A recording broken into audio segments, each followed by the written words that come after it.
சொல்லியிருக்காரு சார், விஜய் வந்து கைது சூழ்நிலை வந்தா அவரையும் கைது செய்வோம் அப்படின்ற மாதிரி இன்னைக்கு பேட்டி. தேவை ஏற்பட்டாலும் தான் சொல்லியிருக்காரு. ஆனா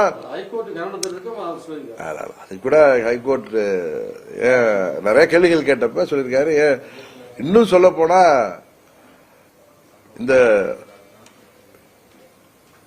கரூர் துயர சம்பவத்தில் முதல்வர் அவரின் நடவடிக்கை ரொம்ப நிதானமாக அவரது நீண்ட அரசியல் விவரத்தை காமிக்குது.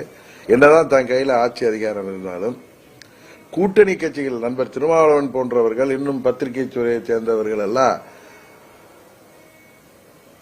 அவர் திரு விஜய் அவர்களை கைது செய்ய சொல்ல வேண்டும் என்று சொன்னது போது கூட அவர் அதெல்லாம் அவர் எடுத்துக்கொண்டதாக தெரியவில்லை. நிதானமாக தான் அதை கையாளுகிறார் தான் உண்மை. ஏன்னா இன்றைக்கு கூட அவருடைய அறிக்கையை நானும் பார்த்தேன். அதுலயுமே அவர் யாரையும் குற்றம் சொல்லணுங்கிறது இல்லை. வருங்காலத்தில் இது போன்ற ஒன்று நடக்காமல் பார்த்து கொள்ள வேண்டும் என்கிற ஒரு பொறுப்புணர்வு தான் அதுல தெரியுது. அதனால எனக்கு என்னமோ முதல்வர் அவர்களுக்கு திரு விஜய் அவர்களையோ மற்றவர்களையோ கைது செய்துதான் இதுல பழி தீர்க்கணுங்கிற எண்ணம் இருப்பது தெரியல. இப்படிலாம் திரு ஆனந்த் அவர்கள், அவர் அந்த பையன் பேர் என்ன,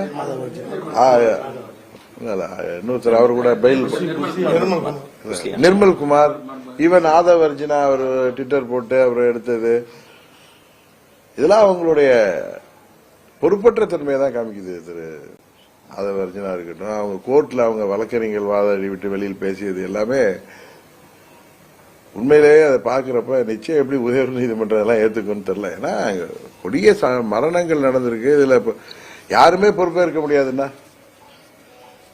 அவர்கள் மேல குற்றச்சாட்டுகளை இவங்க கொலை செய்தாலும் இல்ல, கவனக்குறைவால நடந்துச்சுதான் எல்லாருமே சொல்றோம். எல்லாருக்கும் தெரியும்.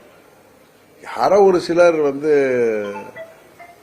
தவறா பேசுறாங்களே தவிர இன்னொன்னு சதி பண்ணிருக்காங்க. அதுல சதிக்கே வேலை இல்லை. இது அப்படி சொன்னா விதியோட சதிதான். அதான் நண்பர், நெருங்கிய நண்பர் அண்ணாமலை இந்த கரூர் துயர சம்பவத்தில் அவர் பேசியது கூட எனக்கு வருத்தம் அளிக்கிறது.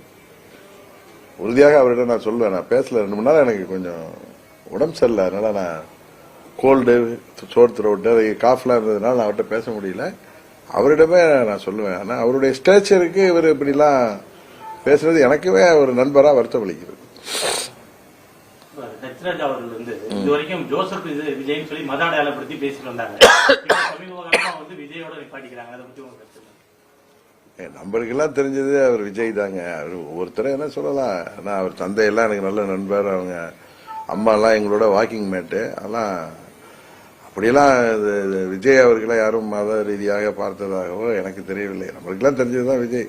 அவர் ஜோசப் விஜயா தான் இருந்தாதான் என்ன தவறு இருக்கு. அதனால நம்ம தமிழ்நாட்டில் மதம் ஜாதிக்கெல்லாம் அப்பாற்பட்டு தான் எல்லோரையும் பார்ப்பார்கள். புரட்சி தலைவர் எப்படி பார்க்கப்பட்டார் என்று தெரியும், புரட்சி தலைவர் மக்கள் எப்படி ஏற்றுக்கொண்டார்கள் என்று தெரியும், அம்மா அவர்களை எப்படி ஏற்றுக்கொண்டார்கள் என்பது தெரியும். அதுபோல திரைத்துறையில் உள்ள ரஜினிகாந்த் வேற மாநிலத்தை சேர்ந்தவர் தான் உச்சபட்ச நடிகராக இருந்தார். அதனால தமிழ்நாட்டு மக்கள் வந்து அவரை வாழ வைக்கின்ற மாநிலம். இங்கே ஜாதி மதத்தை எல்லாம் யாரும் பார்ப்பதில்லை. அது ஹெச் ராஜா அப்படி பார்த்தாருன்னா அது அவர்கிட்ட தான் ஏதோ கோளாறு இருக்குன்னு பார்க்கணுமே தவிர, அவர் பார்வையில தான் கோளாறு இருக்குமே தவிர தமிழ்நாட்டு மக்கள் பார்வையில் அந்த மாதிரி கோளாறு இல்லை.